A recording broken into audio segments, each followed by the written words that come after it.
democratic socialist just became the mayor of New York City. Let that sink in. The same country where healthcare is a GoFundMe campaign, where taxing billionaires is considered radical, and where the word socialism alone is treated like it could single-handedly destroy society. Just elected someone running on democratic socialist ideas. So, what does that say about where America is right now? Are Americans finally over capitalism? Or just desperate for something that actually works? And more importantly, can Mamdani actually deliver? Because if he fails, the establishment gets to say, see, told you socialist policies don't work. But if he succeeds, it could change everything. A moment that felt impossible. Mamdani's victory isn't just a political upset, it's a cultural shift. He's not your typical mayor. No corporate ties, no decades of political ladder climbing. Just a community organizer turned lawmaker. And now, the leader of America's biggest city. He campaigned on affordability, housing, and free transportation, funded by a modest 2% tax increase on the wealthiest New Yorkers. You know, all the things people actually need, but somehow politicians keep calling dangerous. And while it's true New York City already leans blue, what's surprising is how far his message traveled. Supporters popped up in red states. Because when your rent doubles and your wages don't, labels start to matter a lot less than survival. The American mood. This election wasn't just about ideology, it was about exhaustion. Life has become increasingly unaffordable. The middle class is shrinking. Younger generations feel like they'll never own a home, and even stable jobs don't provide stability anymore. Meanwhile, politicians protect billionaires, while lecturing everyone else about personal responsibility. So when someone shows up saying, hey, maybe the system itself is broken, and they're not part of the elite establishment, people listen. Because when quality of life keeps dropping and inequality keeps climbing, not fitting the status quo becomes a strength, not a liability. Even some former Trump voters backed Mamdani.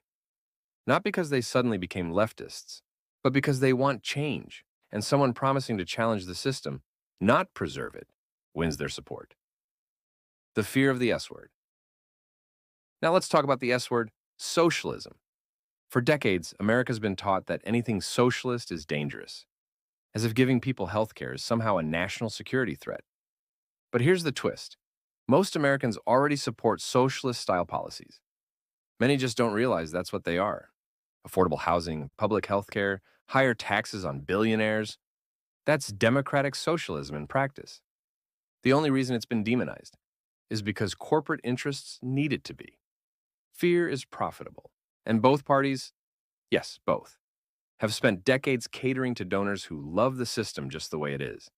Democrats have offered a watered-down version of social program support. Many Republicans reject it outright. But either way, the results are the same.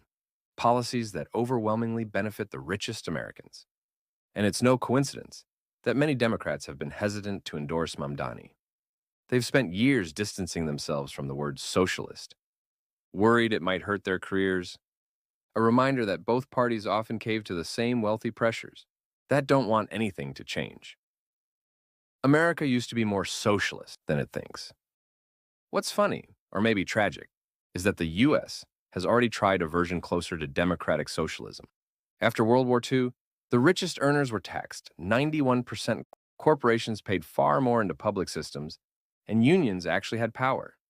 The result? Massive economic growth, affordable housing, and a working class that could build stable lives.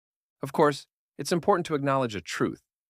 That American dream wasn't available to everyone. Black Americans and other marginalized groups were systemically excluded from many of those same benefits. But the point is, that era proved something. When wealth is more fairly distributed, society thrives. Then came the late 1970s and early 80s. Corporate deregulation, union busting, tax cuts for the ultra-rich, and the social contract started to crumble. Since then, productivity has skyrocketed, but wages have flatlined. The rich got rockets. Everyone else got debt. So when people say Mamdani's ideas are radical, they're not. They're actually closer to what used to work in America, what once allowed much of the working and middle class to live better lives. What this win says about America. Mamdani's victory is more than symbolic. It's a referendum on the myth that capitalism just needs a little tweaking. Americans aren't rejecting capitalism entirely. They're rejecting this version of it, one that only benefits the ultra-rich elite, blames individuals for systemic failure, and rewards greed like it's a virtue. When someone wins an election on the promise of fairness in the most capitalist city in America, that's not just politics. That's a cultural awakening. It's proof that the old fear campaigns, the ones warning that fairness is too radical, are starting to lose their power. Can he deliver? Of course, winning is one thing. Now comes the hard question. Can he deliver? Because the system he's walking into is designed to make sure people like him fail. Corporate lobbyists, establishment politicians, and media elites. They all have a lot to lose if he proves his ideas work. And yes, one of the main criticisms against Mamdani is that he doesn't have traditional political experience. But here's the difference. He admits it. He's been open about the fact that he's not a career politician.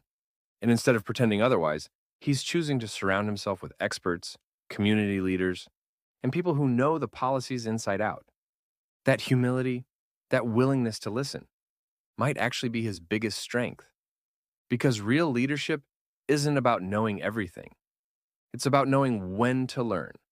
He understands what's at stake if he fails, that he's representing far more than just one city or one ideology. And that's why if things go wrong, we have to ask, why? Did the policies fail?